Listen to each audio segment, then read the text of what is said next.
nous sommes venus et que Dieu vous bénisse, qu'il nous bénisse ensemble à l'écoute de la parole de Dieu.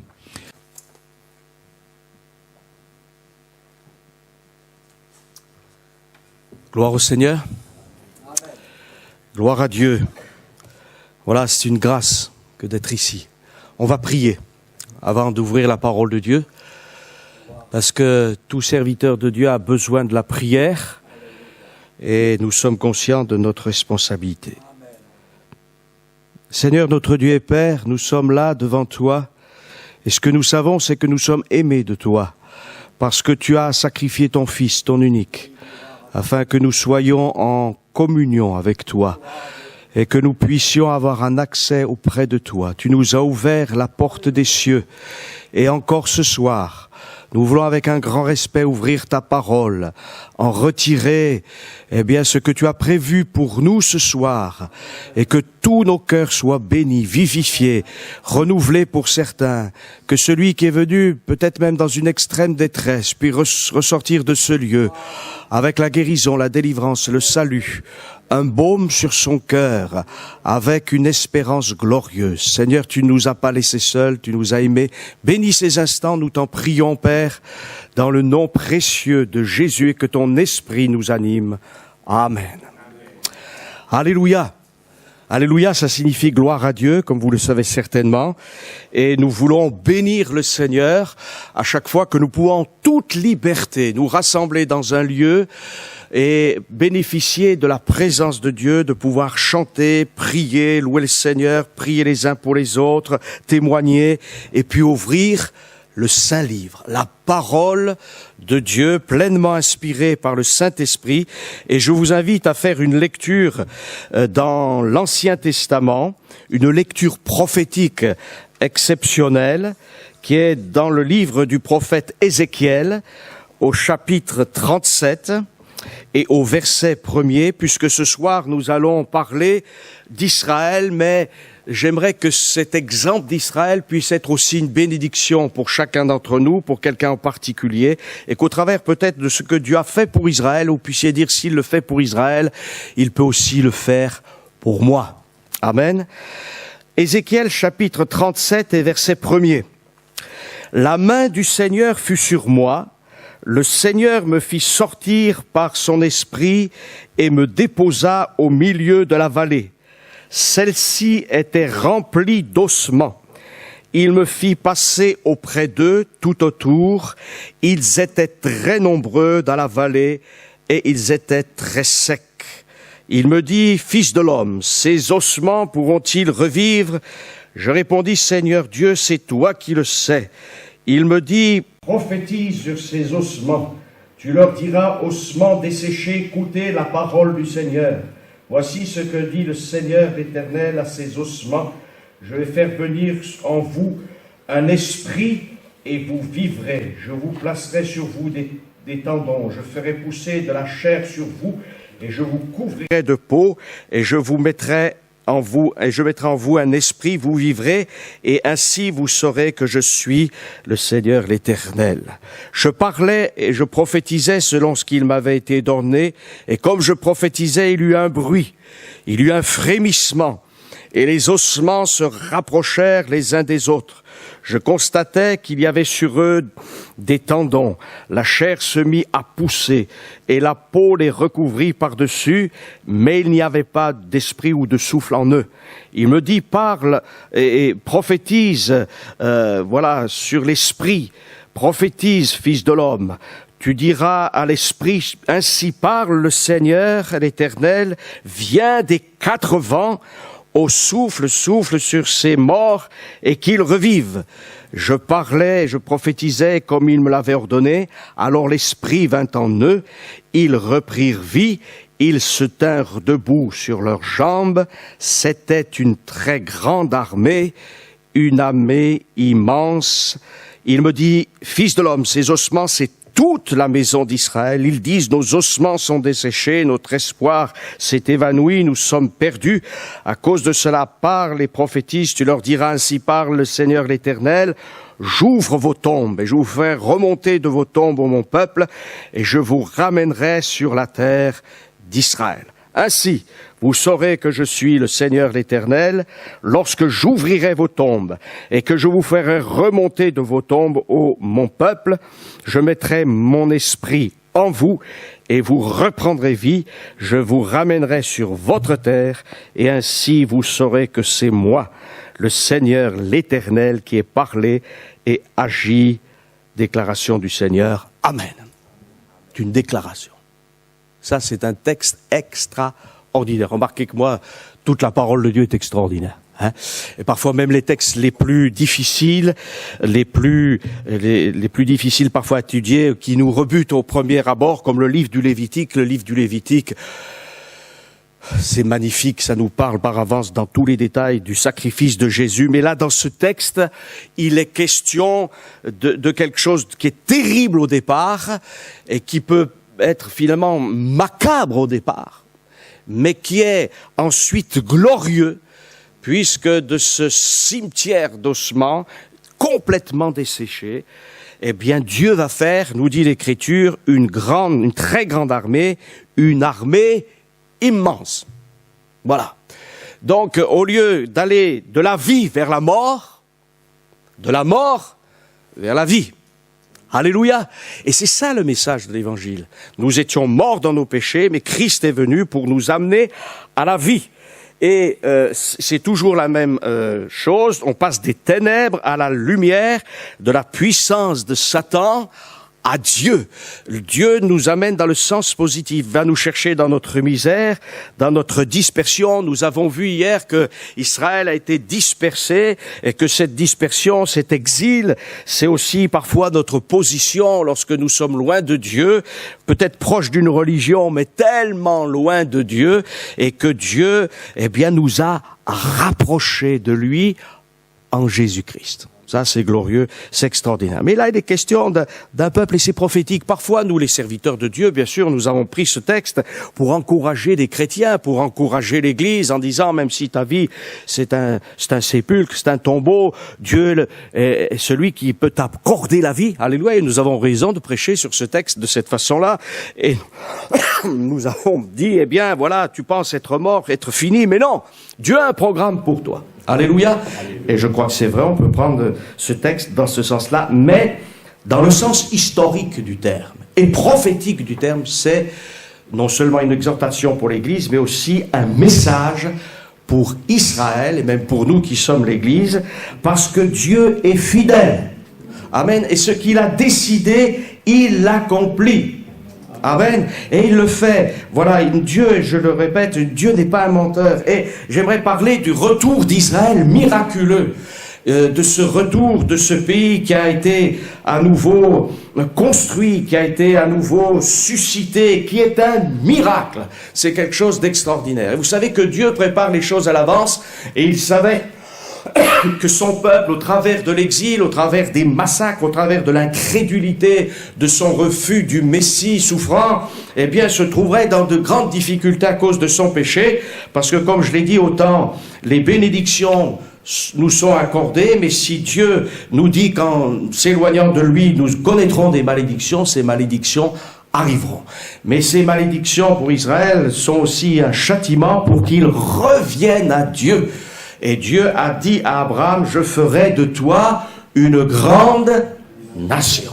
Amen, nous le verrons mercredi, je dirais le summum de la nation d'Israël dans le plan du salut. Mais avant que Israël devienne véritablement une grande nation et une nation selon le cœur de Dieu, eh bien Dieu prépare. Et parfois c'est long, hein. Vous avez remarqué la patience de Dieu? C'est immense, hein. Dieu patiente avec nous. Il a patienté avec certains 2 ou 3 ans, avec d'autres 10 ans, avec d'autres 20 ans, avec d'autres 50 ans. J'ai eu un oncle pasteur, il a baptisé un monsieur à l'âge de 99 ans. Quelle patience, hein? Et 6 mois plus tard, il partait pour la patrie céleste. C'est quand même exceptionnel, ça, la patience de Dieu. Mais Dieu a attendu, parce qu'il savait qu'un jour cet homme se tournerait vers lui. Il lui a fallu des années, Et puis ça s'est passé, alors Dieu patiente avec nous. Et Dieu patiente avec l'Église, Dieu patiente avec nos vies, parce qu'il veut que tous parviennent au salut, et il veut aussi, parce qu'il a décidé ainsi, c'est son plan, il patiente avec Israël. Il patiente avec tout homme, avec tout peuple, toute nation, et il a décidé de faire d'Israël, de cet Israël fidèle, qui sera purifié, sanctifié, et bien une très très grande armée d'hommes selon son cœur. Il y a un constat, c'est cette vallée remplie d'ossements, et j'aimerais on va parler un petit peu d'histoire, mais j'aimerais pas m'enliser dans l'histoire ce soir, parce que ce serait dommage, mais on va en parler quand même, parce que c'est important. Le miracle de la renaissance, de la restauration d'Israël sur sa terre. À partir de l'an 70, après la naissance de Jésus-Christ, le temple de Jérusalem va être détruit. C'est une catastrophe nationale.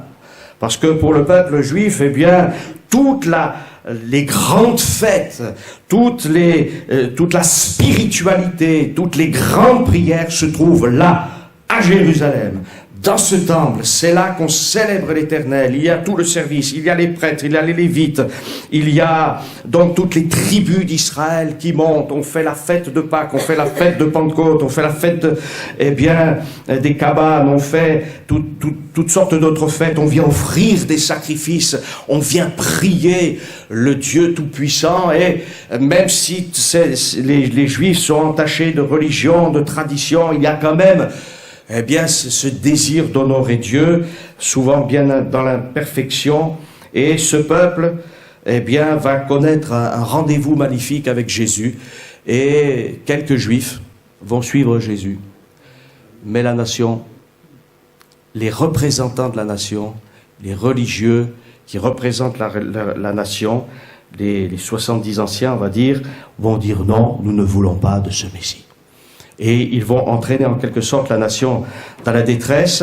Il va y avoir une révolte juive, les Juifs vont vouloir reprendre le pays en face des Romains, et nous savons que en l'an 68 va commencer des problèmes, des guerres, et puis il va y avoir Vespasien qui va venir avec les légions, et puis entre-temps Vespasien va être élu empereur, et c'est son fils Titus qui va finir d'achever la destruction de la ville. Et il avait pourtant dit à un soldat romain, surtout épargnez le temple, parce que le temple était magnifique. Les disciples avaient fait remarquer à Jésus, mais ils le savaient, que le temple était magnifique. Mais au moment où ils disent, tu as vu Seigneur ces belles constructions, Jésus les a déçus rapidement. Il leur a dit, il ne restera pas pierre sur pierre, du marbre blanc. On voyait ce temple magnifique sur des kilomètres. Lorsque le soleil brillait, c'était impressionnant. Et certains disaient, celui qui n'a pas vu le temple de Jérusalem n'a rien vu. Vous vous rendez compte ?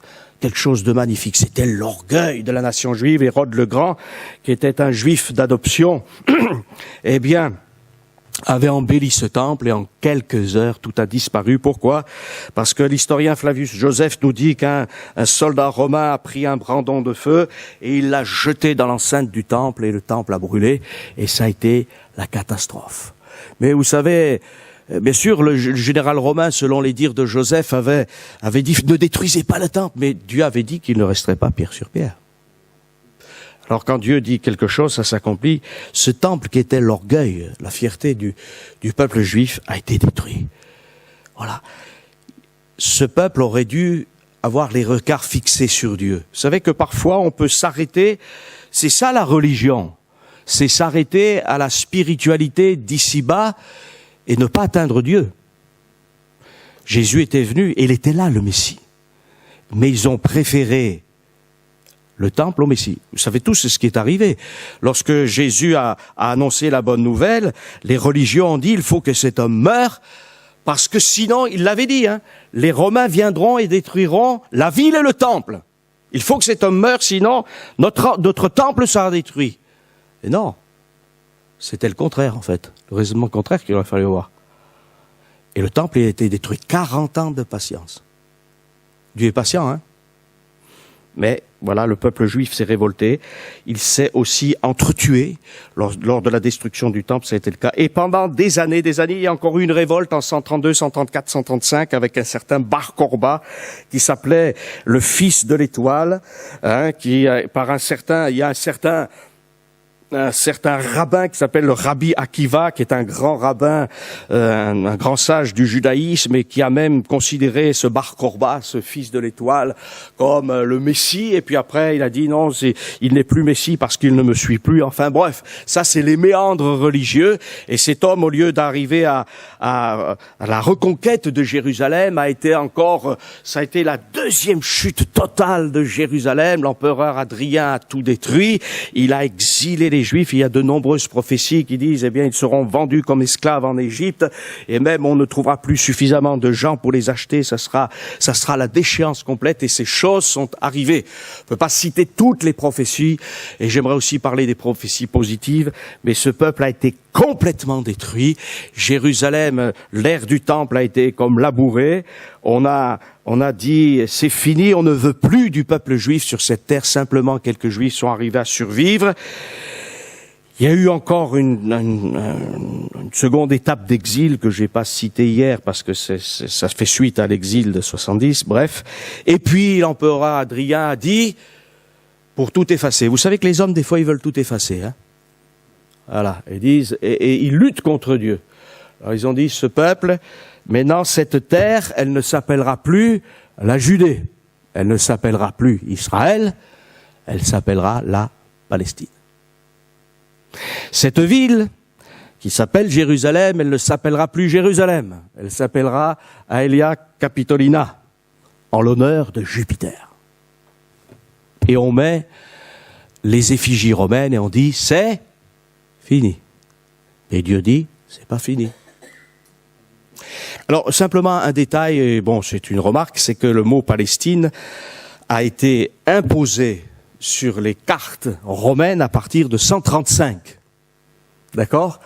Alors, sans vouloir être polémique, parce que c'est pas mon but, mais puis ça n'a pas beaucoup d'importance, mais quand vous voyez la Palestine au temps de Jésus-Christ, c'est un anachronisme. Voilà, il n'y a pas de Palestine, hein. Il y a la terre de Judée, il y a Israël, on pourrait appeler ça encore la terre de Canaan, mais pas de Palestine. D'abord, la Palestine, c'est quoi? C'est la Philistie. Or, la Philistie, c'est la bande de Gaza. C'est la portion. En aucun cas, toute la portion d'Israël. Voilà, mais au cours du temps, de 135 jusqu'en 1917 et même encore après, et même encore à nos jours, on parle de la Palestine. C'est pas vrai? Seulement les Palestiniens, ou le mot palestinien ou le mot philistin, c'est la même chose en hébreu. Mais les Philistins n'ont jamais régné sur Jérusalem. Réellement. Ils sont toujours restés sur la côte méditerranéenne. Ce sont des peuples qui viennent de la mer, qui viennent de l'ouest, qui ont débarqué en Égypte, qui ont été refoulés en Égypte, qui sont remontés sur la côte de Canaan et qui se sont installés là. En aucun cas, il n'y a eu d'État palestinien régnant sur toute la Judée ou Israël. Ils n'ont resté que sur cette bande. Donc, historiquement parlant et éthiquement parlant, la Palestine que l'on nous propose n'a jamais existé réellement. Voilà, on en reparlera plus tard. La région de Jérusalem est appelée par les Romains la Judée. Voilà, à cause justement de cette tribu de Juda, ou alors est appelée Israël, ou éventuellement la Judée et la Syrie, parce qu'il y avait des circonscriptions romaines qui étaient là. Mais la Palestine n'a jamais existé ni en tant que nation, ni en tant qu'État, ni en tant que royaume. Là, c'est à préciser parce que nous avons aujourd'hui dans notre monde des gens qui refont l'histoire. Voilà. Alors, on refait l'histoire et ça, c'est très grave. Et vous savez que, surtout à propos du peuple juif, on refait l'histoire. Hein? Alors, il y a ceux qui nient, par exemple, la Shoah, etc. Mais il y a ceux aussi qui modifient l'histoire. Voyez? Et ça, c'est une vérité avec un mensonge. Vous connaissez l'inspirateur de cela? C'est l'adversaire. Mais Dieu a ses plans, et ses plans s'accomplissent. Et bien qu'entre 70 et 135, il y ait une totale déchéance du peuple juif, en 1948, il va y avoir un miracle, mais ce miracle, il va d'abord être précédé par une action de Dieu, parce que vous savez que même si nous sommes incrédules, c'est quand même Dieu qui est le maître de l'histoire. et Dieu peut nous faire faire des choses, il peut nous forcer à faire des choses quand il désire accomplir ses plans. Et à partir du XVIIIe siècle, bien sûr, tous les enfants d'Israël ont toujours dit, lorsqu'ils se rassemblaient pour les fêtes, l'année prochaine, à Jérusalem. Ils étaient en Russie, ils étaient en France, ils étaient en Espagne, ils étaient au Maghreb, ils étaient au Yémen, ils étaient encore en Turquie ou ailleurs, dispersés dans les pays, mais leur aspiration, c'est de retourner à Jérusalem. Mes chers amis,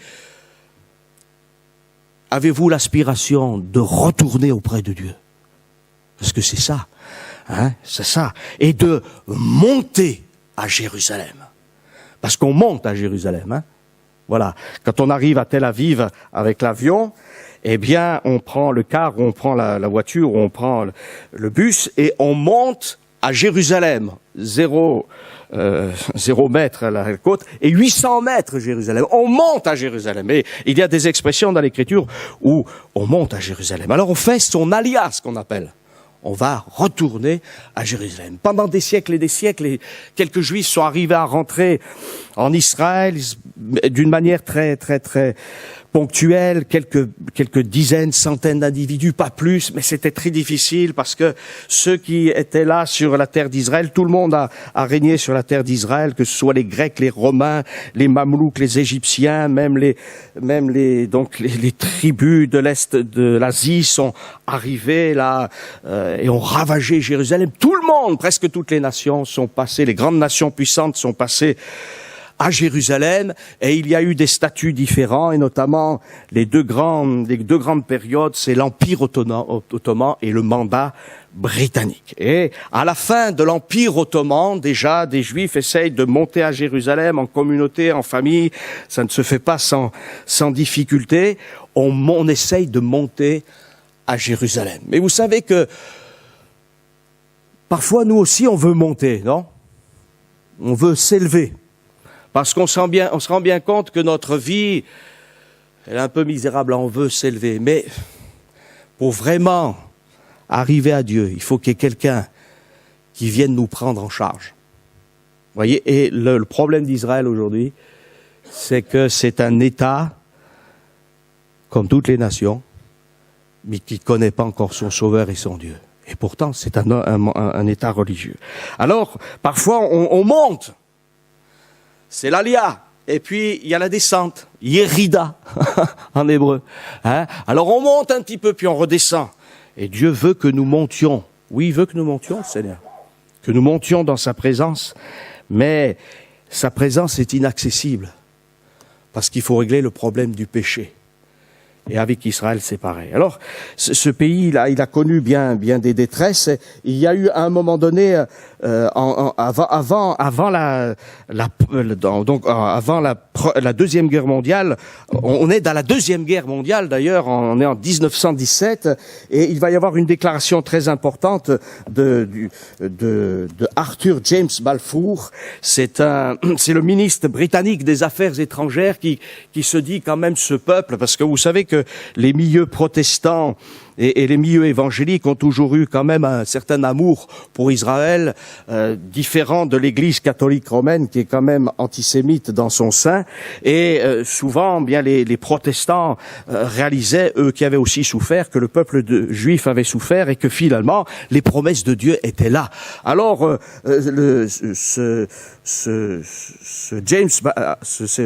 Arthur James Balfour va écrire à un certain Lord Rothschild, qui est un grand banquier juif, et dira: j'ai le plaisir de vous adresser au nom du gouvernement de Sa Majesté la déclaration ci-dessous de sympathie à l'adresse des aspirations sionistes. Déclaration soumise au cabinet et approuvée par lui. Le gouvernement de Sa Majesté envisage favorablement l'établissement en Palestine d'un foyer national pour le peuple juif et emploiera tous ses efforts pour faciliter la réalisation de cet objectif, étant clairement entendu que rien ne se fera qui puisse porter atteinte ni aux droits civiques et religieux des collectivités non juives existant en Palestine, ni aux droits et aux statuts politiques dont les Juifs jouissent dans tout autre pays. Je vous serais reconnaissant de bien vouloir porter cette déclaration à la connaissance de la Fédération sioniste, donc Arthur James Balfour. Voilà.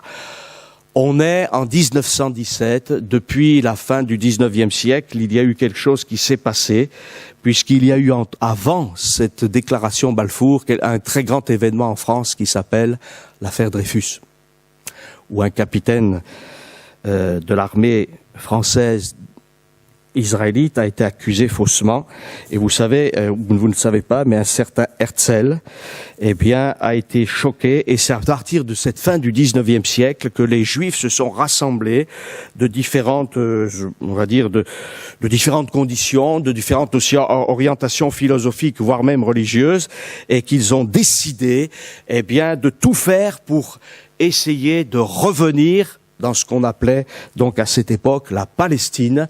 Et pourquoi? Parce qu'il y avait déjà à la fin du 19e siècle des vagues antisémites, des journaux antisémites qui sont horribles et qui vont préparer donc dans les cœurs justement même la pensée d'une destruction du peuple juif. Et ça a été terrible. Mais bien sûr, vous savez que l'ennemi, quand il y a un pas en avant, il essaye de faire deux pas en arrière. Mais en fait, c'est le contraire qui se passe avec Dieu. C'est que on peut faire deux pas en avant, un pas en arrière, mais on continue à faire deux pas en avant, un pas en arrière. On finit par avancer quand même. Alléluia. Et on le sait tous, même quand on rencontre le Seigneur pour la première fois, il y a des difficultés et des combats. Mais par sa grâce, Dieu nous tient. Alléluia. Il nous encourage. Et puis, si on lui est fidèle, si on lui remet vraiment notre vie, alors il accomplit ce qu'il désire. Alors les Juifs sont arrivés. Il y a eu des montées à Jérusalem, ces fameuses aliotes, pour parler au pluriel, une alia, une autre alia, des montées vers Jérusalem. Ça a été difficile, ça a été compliqué. Et en lisant ce texte, de ces ossements desséchés, on voit que déjà Dieu prépare le terrain. Mais il y avait peu de Juifs qui rentraient en Palestine, très très peu. Là, c'était difficile. On venait de quitter l'Empire ottoman. Les Britanniques étaient pris dans la Première Guerre mondiale. Et puis après, il y avait des conflits. Il y a toujours les intérêts financiers des nations. Vous n'avez jamais remarqué? La politique, elle se fait toujours comme ça. Alors, l'intérêt d'un État, c'est de prospérer, même au détriment des autres États. Alors, on promet ça à l'autre, on promet ça à l'un. Et puis, parfois, c'est contradictoire. C'est tellement difficile. Alors, après cette déclaration Balfour, il y a eu un livre blanc. Et on a dit, oui, on veut bien qu'il y ait un foyer national juif, mais pas trop d'immigration. Eh oui. Alors tout a été régulé, tout cela, ça a été compliqué. Et puis entre-temps, eh bien, l'adversaire, il fait son œuvre aussi. Alors, il y a eu des gens qui ont dit, parce que avant que les Britanniques n'arrivent en 1917 au mandat sur la Palestine et toute cette région, avec la France au Liban, eh bien, il a fallu détruire l'Empire ottoman. Alors pour détruire l'Empire ottoman, on a rassemblé toutes les tribus arabes. Pour détruire l'Empire ottoman. On est en pleine guerre. Cette guerre 1917 et puis 1918, ça va être terrible. C'est une boucherie. C'est un drame. Et notre monde, c'est souvent une boucherie, souvent un drame. Mais au travers de ces drames, il y a quelqu'un qui règne. Amen. Et c'est le prince de la vie. Amen. Alors, il y a eu quelque chose de terrible. C'est que au lieu de favoriser l'immigration et de bénir ce peuple et de le sauver, eh bien, même les Européens l'ont pris au piège sans le savoir ou en le sachant en partie. Et l'antisémitisme a cru de plus en plus. De plus en plus. Il y avait des journaux antisémites complets qui n'étaient orientés que dans cette situation, se moquant des Juifs. Et puis on est arrivé et il y a un certain Adolf Hitler. Vous le savez, qui est arrivé au pouvoir. Une figure de l'Antichrist. Et c'est assez intéressant parce que, et c'est terrible, mais Hitler a dit, je vous promets un règne de 1000 ans. Curieux, hein? Enfin, il n'a pas duré 1000 ans, vous le savez. Et il a décidé la destruction systématique du peuple juif. On le reverra demain. Je ne vais pas m'arrêter là-dessus. Et il y a eu le drame terrible de la Shoah qui signifie catastrophe. Une simple remarque aussi, c'est que très souvent on parle de l'Holocauste. La Shoah n'est pas un Holocauste. Les Américains disent Holocauste, mais c'est quelque chose que les Juifs n'aiment pas. Pourquoi? Parce qu'un Holocauste, c'est un sacrifice agréable à l'Éternel. Et je peux vous assurer que c'était pas un sacrifice agréable à l'Éternel. Dieu l'a permis, c'est un mystère. Il va au bout de la permission de ce châtiment, mais bien sûr la nation allemande sera jugée comme la nation babylonienne, les Mèdes et les Perses. On voit ça chez les prophètes. Et donc il va y avoir cette Shoah, et là, quand on réalise ce qui a été fait, c'est l'horreur. Ce peuple qui déjà a connu l'exil, a connu les attaques, les massacres, les croisades, parce que c'est ça le peuple juif. On le verra, on le découvrira un peu plus demain. Mais un parcours de détresse, un parcours, je dirais, de mort. Mais Dieu rassemble son peuple. Amen. Et justement, après une telle horreur, vous savez que le général qui arrivera dans les camps dira « Prenez des photos, parce qu'il y aura toujours quelqu'un, là je ne cite pas ces mots exactement parce qu'il est grossier, qu'il y aura toujours quelqu'un qui dira que ça n'a jamais existé, ça, cette horreur-là. » Et les photos ont été prises. Mais encore aujourd'hui, il y a des gens qui nient la Shoah. 6 millions de Juifs. Et parmi ces Juifs, des milliers d'enfants. Quel drame. Quel drame. Mais le peuple juif, c'est aussi le peuple de la mémoire. Amen. Et Dieu dit à son peuple, souviens-toi. On reproche d'ailleurs souvent au peuple juif de se souvenir. On dit ces juifs, ils nous parlent toujours de la Shoah, ils nous parlent toujours de leur souffrance, mais Dieu invite son peuple à se souvenir. Mais je crois que Dieu invite aussi son Église à se souvenir. De se souvenir de ce que Jésus-Christ a fait, de ce que Dieu a accompli autrefois. Et Dieu nous dit, ce que j'ai accompli autrefois, je peux l'accomplir. Je peux faire des miracles, je peux faire des choses extraordinaires. Et le prophète pourra dire, un pays peut-il naître en un jour? Non, normalement, un pays n'est pas en un jour. Et c'est ce qui s'est pourtant passé pour Israël. Alors il y a eu plusieurs montées à Jérusalem, une alia, une deuxième, une troisième. Bien sûr, la plus importante, c'est celle qui va se faire en 1948, 47, 46, 47, 48, etc. Et curieusement, la Grande-Bretagne, qui au départ fait cette déclaration Balfour, qui dit on pense qu'on est favorable, sera celle qui va même freiner encore cette immigration juste avant qu'Israël ne devienne un pays autonome, et c'est quelque chose d'incroyable. Il y a un miracle, il y a toutes sortes de miracles autour d'Israël. Voilà, et notamment la renaissance de l'hébreu. C'est incroyable. Vous savez que les Juifs ont failli parler allemand en terre d'Israël. Dans les congressionnistes, ils ont dit, est-ce qu'on choisit l'anglais, on choisit l'allemand, le russe, peut-être le français? Il y avait une bonne majorité qui pensait, finalement, il y a beaucoup de Juifs germanophones, on va parler allemand. Et ça, c'est avant la Première Guerre mondiale, la Seconde Guerre mondiale. Vous imaginez que le peuple d'Israël parle aujourd'hui la langue de ses principaux opposants. Ce serait bizarre quand même, ça serait choquant. Hein. Mais il y a un homme bizarre qui a décidé que si on reconstruisait Jérusalem, il fallait que tous les Juifs parlent hébreu. Voilà. Eliezer Ben Yehuda. Voilà. Alors, il a dit, il faut qu'on apprenne à parler hébreu. Quel défi, hein? C'est une folie, ça. Et les religieux lui ont dit non, et l'hébreu, c'est pour la synagogue. C'est une langue sacrée, tu y touches pas. Alors lui de répondre, mais Abraham, il parlait en hébreu, hein, etc. Voilà. Alors il a été têtu comme une mule. Vous savez que des fois, ça vaut le coup d'être un peu têtu, hein. Enfin, il a dû être têtu parce que Dieu a voulu qu'il soit têtu.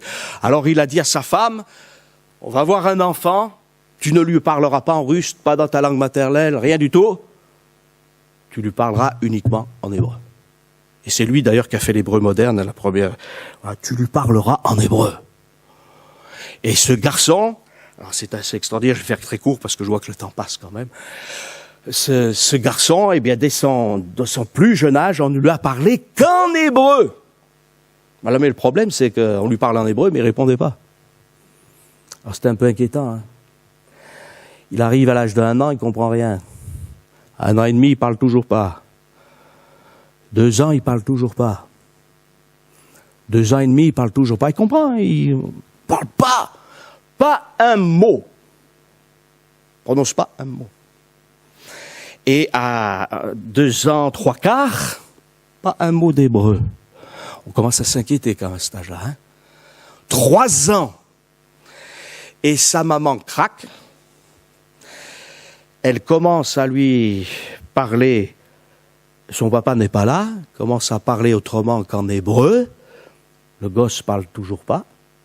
Le papa arrive sur ses entrefaits. Il se met dans une colère terrible parce que la maman a parlé autrement qu'en hébreu à son fils.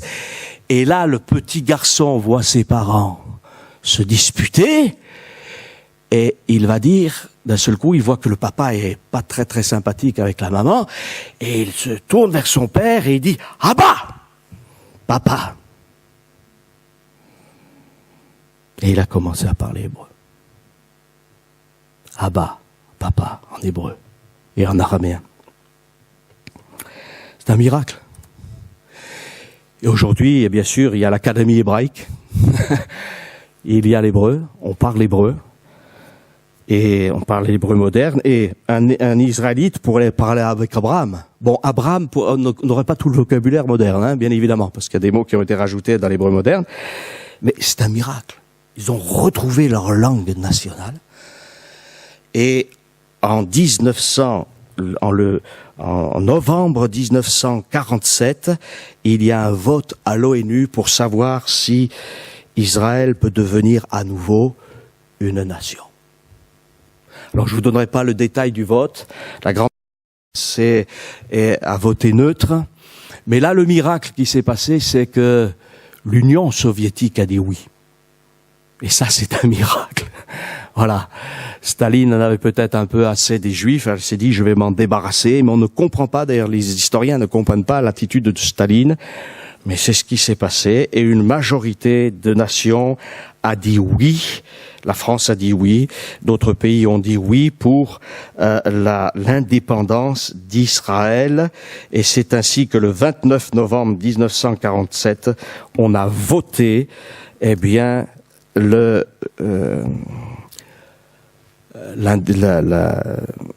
nation, pour la nation d'Israël, et le 14 mai 1948, eh bien, c'est le terme du mandat britannique, et Ben Gourion fait la déclaration de l'État d'Israël. Voilà. L'État qui renaît. Déjà, un rassemblement. Et j'aimerais dire que le but de Dieu, nous l'avons lu, Dieu place le prophète et lui dit, il voit, regarde tous ces ossements. Et en plus, ces ossements, ils sont desséchés. Et au sortir de la guerre de 39-45, Israël était desséché. Seuls les Juifs américains avaient survécu, mais en Europe, c'était quelque chose de terrible. Bien sûr, les Juifs aussi du Maghreb avaient survécu avec quelques persécutions, mais en Europe, c'était la catastrophe. Voilà, et ce peuple a failli être détruit, c'est quelque chose de terrible, mais nous savons aussi que certains ont fait échapper des Juifs, et tous ces gens, ils sont inscrits comme justes des nations à Yad Vashem, dans ce mémorial juif sur la Shoah, qui est à Jérusalem, et bien évidemment, c'est une véritable catastrophe. C'est terrible. Quel peuple a autant souffert? Aucun peuple n'a autant souffert. Et pourtant, on ne peut pas dire que les peuples n'ont pas souffert. Quel est le peuple qui n'a pas souffert de ses ennemis ou de ses détracteurs? Et là, il n'y a plus que les eaux, et en plus, ils sont desséchés. Mais Dieu dit au prophète, ces eaux pourront-ils revivre? Et le prophète, il se mouille pas trop, hein. Faut le comprendre, hein. Tu le sais, Éternel, hein. Parce que devant certaines situations, mais que peut-on dire? Pas grand-chose. Et c'est un miracle de Dieu, un prodige de Dieu. Et Dieu dira, voilà, je placerai des ossements, je ferai venir des tendons, des nerfs, de la chair. Mais c'est pas suffisant pour Dieu. Voyez? Et ce qu'il faut savoir, c'est que l'État d'Israël a été créé par des laïcs. C'est curieux, hein? Mais ce ne sont pas des gens religieux qui ont désiré la nation d'Israël au départ. Ce sont des gens qui ont voulu lutter contre l'antisémitisme, et ils se sont dit, la seule solution pour qu'on soit tranquille, c'est qu'il nous faut un pays. Et vous observez qu'aujourd'hui, ils ne sont toujours pas tranquilles, hein. Donc c'est qu'il y a une raison. Voilà. Mais c'est vrai que ça semble être la solution. Ce qu'il faut savoir aussi, c'est que dans ce temps de l'histoire, eh bien, toutes les nations ont retrouvé leur indépendance. Voilà, tout le XXe siècle, ça va être aussi, surtout à partir du milieu du XXe siècle, à partir de là, la déconstruction colonisation. Les pays européens, l'Angleterre, l'Allemagne, l'Italie, les Portugais qui sont en Afrique, qui sont ailleurs en Asie, vont être chassés leur domination va disparaître et l'Empire britannique va fondre, la colonisation française va s'effondrer aussi et toutes les nations vont retrouver leur indépendance, que ce soit en Afrique, etc. Et Dieu nous dit d'ailleurs que... Et alors pourquoi ? Parce que Dieu un jour jugera les nations. Et on ne peut pas juger une nation si elle n'est pas indépendante et libre de faire ce qu'elle veut. Donc Dieu jugera les nations comme il est capable de juger les individus. Et d'ailleurs, il jugera les nations en fonction de leur position, aussi avec son propre peuple. Il les jugera aussi dans leur morale, dans leur comportement, etc., etc. Et il les brisera avec une verge de fer parce que ce sera terrible, la folie de l'Antichrist sera venue. Donc c'est une certitude. Mais Dieu dit, je rassemblerai. Et ce sont des laïcs, des gens même qui n'ont pas de pratique religieuse. Si je cite quelques noms comme Weizmann, qui a été le premier président d'Israël, si je parle bien sûr encore, parce que lui il est moins connu, mais de Ben Gourion, de Madame Golda Meir, de tous ces généraux, ce sont des laïcs. Ce sont des gens qui n'ont pas de pratique religieuse. Vous savez, il ne faut pas croire que tous les juifs sont des gens religieux. Hein. Voilà. Simone Veil, ça n'a jamais été une religieuse, c'est une humaniste. Et on comprend pourquoi elle a fait cette loi. Hein? Voilà, le jour du Yom Kippour, à l'exposition universelle, elle mangeait une choucroute, vous voyez. Donc, normalement, un juif, le jour du Yom Kippour, il a 25 heures de jeûne complet, et encore moins en train de manger une choucroute avec du porc dedans, vous voyez. Donc, elle était au maximum de l'éloignement. Donc, on peut un peu plus comprendre. Voilà. Et là, on comprend aussi que Dieu dit, tous ceux qui portent le nom d'Israël ne sont pas forcément Israël. Alors, la plupart de ces Juifs, ils ont pensé que, eh bien, il fallait reconstruire. Ils ont aimé leur pays. Ils aimaient leur nation. Ils aimaient aussi leur tradition, leur culture. On ne peut pas leur reprocher. Quel est l'homme, la femme qui n'aime pas son pays ? Et ils ont décidé de reconstruire le pays. Alors on a reconstruit le pays. Et des hommes, des femmes de toutes nations sont venus et ont été rassemblés au fur et à mesure. Et encore aujourd'hui, il y a des centaines et des milliers de Juifs qui rentrent encore. Il y en a aussi qui sortent, c'est vrai. Mais il y en a toujours qui se rassemblent parce qu'ils se disent, c'est certainement encore là qu'on sera le mieux. Alors on y va. On monte, et ce qui a été extraordinaire, c'est que ce pays, dès qu'il a eu son indépendance, il a eu des ennemis qui ont voulu le faire disparaître, et ça a été un miracle. Voilà, la préservation de ce pays avec très peu d'armes, en récupérant des armes américaines, des armes en Tchécoslovaquie, etc. La chose est trop longue à expliquer, mais ce peuple, eh bien, a pu résister à toutes les nations musulmanes du nord, du sud, et particulièrement de l'est. Ils ont résisté, et au lieu de perdre du terrain, ils ont gagné du terrain. Et jusqu'à ce jour, à chaque fois qu'ils ont perdu du terrain, c'est qu'ils ont bien voulu le redonner aux autres. Mais c'est jamais avec les armes. C'est un miracle. La guerre des 6 jours est là pour nous raconter comment en 6 jours, Israël a récupéré des territoires, combien il a complètement détruit l'aviation égyptienne qui était l'une des plus belles parce qu'il avait été armé par les Russes et en quelque temps tout a été détruit. Et bien sûr, en 1967, il s'est passé quelque chose d'exceptionnel. C'est que la ville de Jérusalem est nouveau tombée entre les mains des Juifs. Et les Juifs sont arrivés là près du mur occidental que nous appelons, ne dites pas ça à un Juif, le mur des lamentations, hein, parce que ça c'est le regard de l'Occident. Pour eux c'est vrai qu'ils ont pleuré, mais ils ont pleuré de joie lorsqu'ils sont arrivés près de ce mur, parce qu'ils se sont dit voilà, on est prêt. Mais encore sans Dieu, sans espérance véritable, sans le Messie. Et s'il n'y a pas le Messie, on peut tout avoir. Vous savez, c'est pareil pour nous, pour tous ceux qui sont des nations. Vous pouvez avoir la plus belle villa, vous pouvez avoir la Ferrari, la Maserati, vous pouvez avoir je sais pas quoi, un hélicoptère, un jet, vous pouvez avoir les plus beaux meubles. La Bible nous dit que le roi Salomon, il pouvait avoir tout à sa disposition. Mais c'est pas parce qu'on a tout à sa disposition qu'on est heureux. Sans Jésus, on n'a rien. Et puis, donc, ce peuple était rassemblé. Et là, effectivement, il y a les eaux qui se rassemblent, les hommes qui arrivent. Mais ceux qui sont les rescapés de la Shoah, c'est des gens brisés, c'est des gens touchés dans leur psychisme et tout ça. Donc, il y a à la fois un grand drame, même dans ce rassemblement de ce peuple. Et puis, il y a aussi des choses extraordinaires. Voilà. Et une technologie agricole qui se met en marche, une technologie dans le domaine de la mécanique, des transports, de la science médicale, des arts, tout ça, tous ces juifs qui ont été dispersés, alors se rassemblent et là ils partagent leurs idées. Alors on dit, mais vous n'avez pas remarqué qu'Israël c'est un pays, on en parle comme ils sont formidables dans la sécurité, ils sont formidables dans le médical, ils sont formidables dans l'électronique, ils sont formidables dans les logiciels, etc. Partout, en médecine. Oui, donc je viens déjà de le citer, tout ça. On se dit, mais pourquoi? Eh bien, parce qu'ils ont rassemblé leurs forces. Le médecin russe, il pouvait pas parler avec le médecin américain, même s'ils faisaient les mêmes recherches, hein. C'était pas possible. Mais eux, ils ont tout mis en commun, hein. Alors, vous imaginez l'explosion de... Quand les hommes se battent, lorsqu'ils sont séparés, c'est la misère de l'humanité. Mais lorsqu'ils se rassemblent en Jésus-Christ, autour du Seigneur, tout est possible. Amen.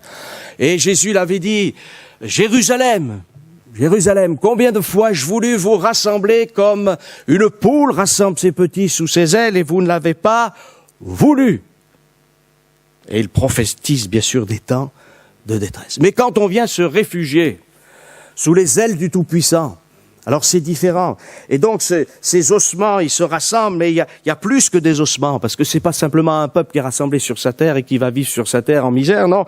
Il va y avoir des tendons, il va y avoir des nerfs, il va y avoir des muscles. Voilà, donc c'est bien quand même, hein.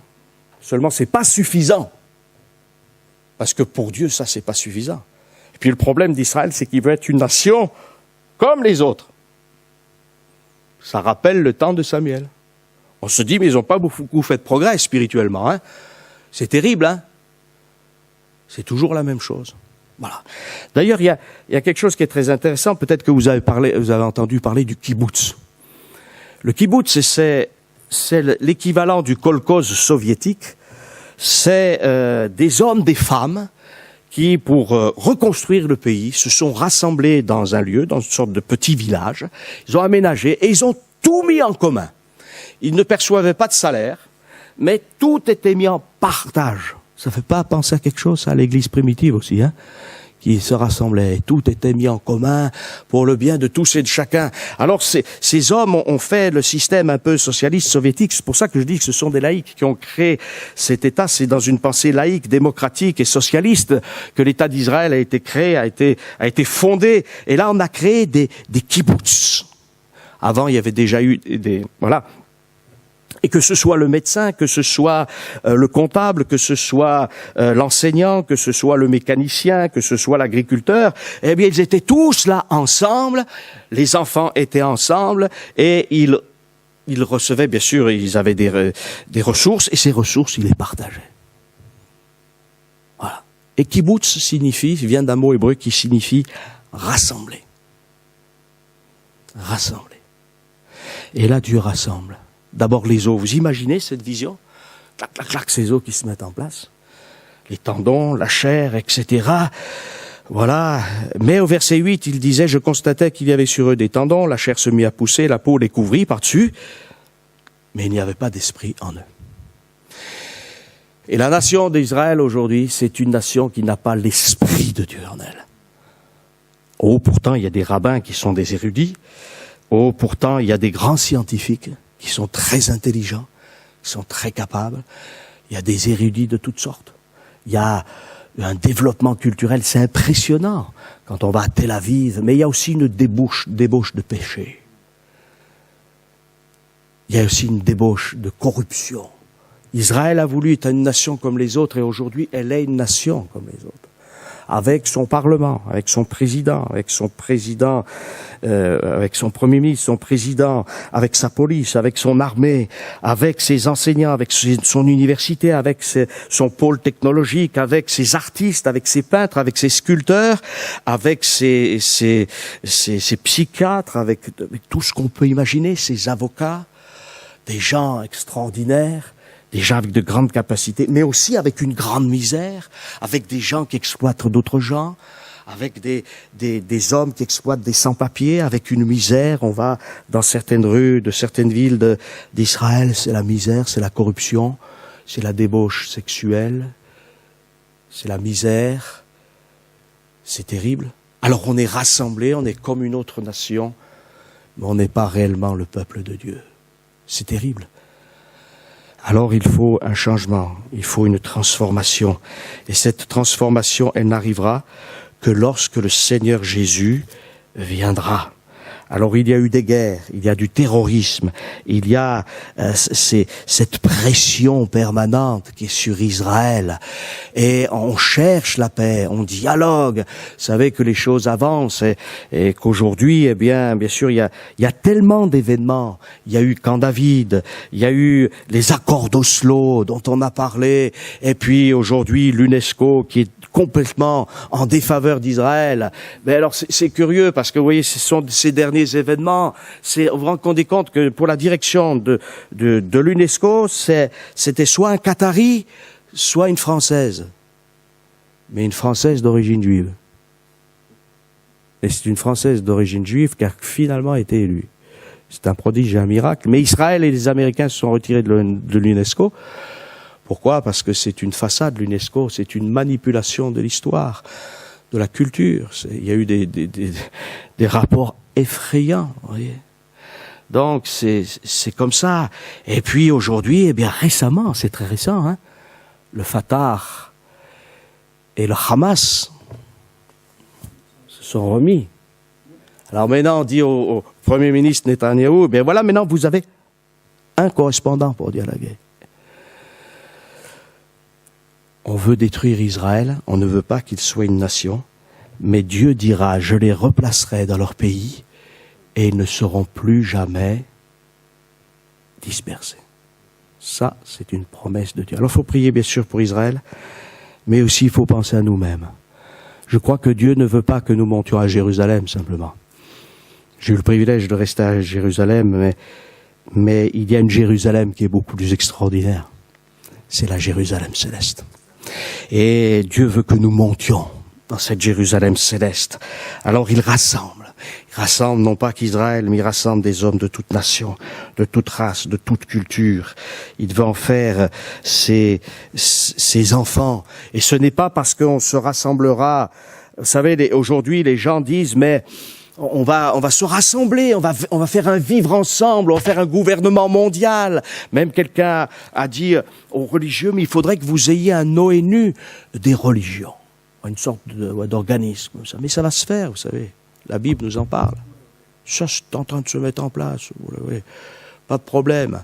Il y a une super organisation mondiale qui est très très vieille, qui est partout, qui a un chef à la fois politique et religieux, qui est au Vatican et qui est d'ailleurs admiré par ceux qui veulent le nouvel ordre mondial, parce qu'il a réussi quelque chose. Et ça se mettra en place, mais Dieu nous dit ceci, parce que, et je vais terminer par ça, c'est que Dieu parle aussi au travers d'images, et Jésus dit, instruisez-vous par une comparaison, tirée du figuier.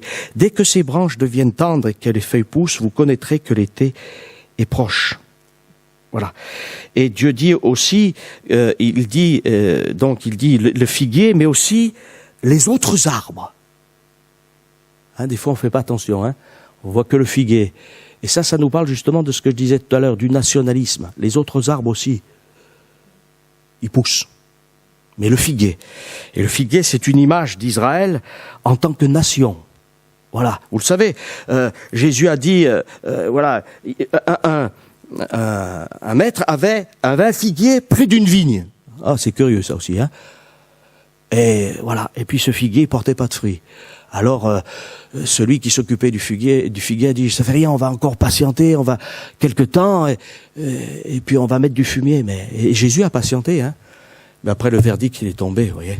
Mais il dira, attention, lorsque le figuier, ses branches deviennent tendres, alors vous connaissez que l'été est proche et le Fils de l'homme est à la porte.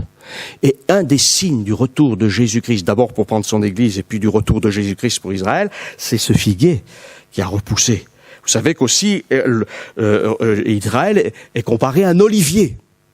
Et ça, c'est l'héritage spirituel. Nous, chrétiens, que nous le voulions ou non, au travers des Saintes Écritures, Jésus dira, le salut vient des Juifs, nous avons un héritage qui vient d'Israël. Et nous savons ce que dit l'Épître aux Romains, c'est que les gens des nations ont été greffés sur le travail spirituel que Dieu a fait au travers d'Israël. Il a coupé certaines branches qui ne portaient pas de fruits et les nations ont été greffées. Et Dieu dit que les branches qui sont tombées, si elles reviennent à Dieu, Dieu est capable de les greffer à nouveau. C'est un miracle. Et à combien plus forte raison la greffe se fera, puisque c'est sur l'olivier d'origine, alors que les nations, c'est l'olivier sauvage. Voilà. Alors, voyez le figuier et tous les arbres, eh bien, ils sont en train de revenir. Voilà les nations. Et aujourd'hui, même si les nations sont mélangées de toutes sortes de peuples, les nations restent quand même l'Organisation des Nations Unies. Presque 200 nations reconnues aujourd'hui. C'est bien compliqué parce qu'il y en a encore qui veulent leur indépendance. Alors, jusqu'où ça ira, ça nous ne savons pas. Et puis, il nous est dit aussi que, et ça c'est important, je vais terminer par ça, que Israël c'est aussi une vigne. Voilà. Et Dieu dit, Ésaïe dit, je chanterai à mon bien-aimé le cantique de mon bien-aimé sur sa vigne, mon bien-aimé avait une vigne sur un coteau fertile. Mais Dieu dira aussi dans Ésaïe, maintenant donc, habitants de Jérusalem, hommes de Juda, soyez juges entre moi et ma vigne, parce que cette vigne, j'en ai pris soin. Je lui ai tout donné, mais elle ne m'a pas rapporté de fruits. Alors je défoncerai ma vigne. Je la laisserai pour les bêtes sauvages. Ça sera terrible. Voilà. Mais je vous ferai remarquer, parce que la vigne, bien sûr, on fait quoi avec la vigne? On ramasse des raisins et on fait du vin. Et le vin, dans l'Écriture, bien sûr, nous parle du sang de Jésus. Et cet Israël aurait dû être un modèle de nation au travers du figuier. Un modèle de nation dans ses lois civiles, dans ses lois instituées par Dieu. Premier échec. Il aurait dû être une nation de référence dans le domaine spirituel et apporter aux nations la vie de l'esprit. Deuxième échec. Et le troisième échec, le plus cuisant, c'est que Israël aurait dû être cette vigne qui porte du fruit et qui apporte le salut. Troisième échec cuisant. Mais Jésus dit, je suis le cep. Amen. Et mon Père est le vigneron. Et vous, vous êtes les sarments. C'est pour ça que tout aboutissement, mes frères et sœurs et amis, c'est le Messie. C'est Jésus. Israël sans son Messie est perdu. Et aujourd'hui, ils savent plus où se tourner. Même secrètement, certains ministres vont voir des rabbins pour savoir ce qui va se passer, etc. Il y a beaucoup de superstitions et beaucoup de craintes. Et vous savez, parfois même certains rabbins disent des choses vraies parce qu'ils prennent l'Ancien Testament. Alors il y a les promesses de Dieu, mais seulement il n'y a pas la révélation du Messie.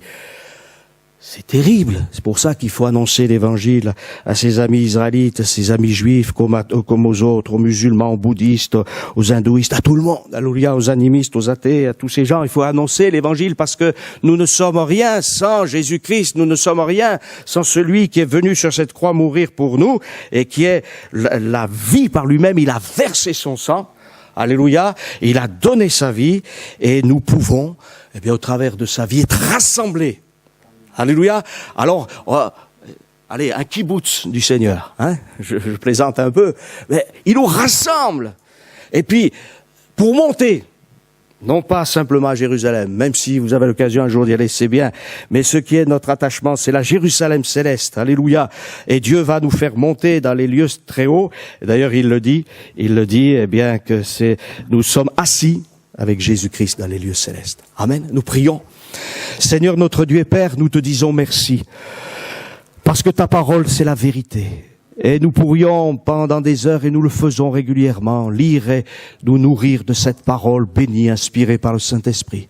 Seigneur, secours-nous, aide-nous. Que vraiment nous ne puissions pas descendre, mais monter avec toi. Que nous ne puissions pas être dispersés, mais nous rassembler autour de ta personne bénie. Seigneur, tu es notre Sauveur, et nous croyons que toi seul, ton sang est efficace pour pardonner les péchés, nous ôter les péchés, nous délivrer du péché, et faire de nous tes enfants au Père. Nous te bénissons. Seigneur, s'il y a quelqu'un au milieu de nous qui est dans la détresse, bénis-le abondamment. Alors, Seigneur, qu'il puisse se réfugier sous tes ailes et qu'il puisse devenir ton enfant. Merci Père, dans le nom de Jésus. Amen.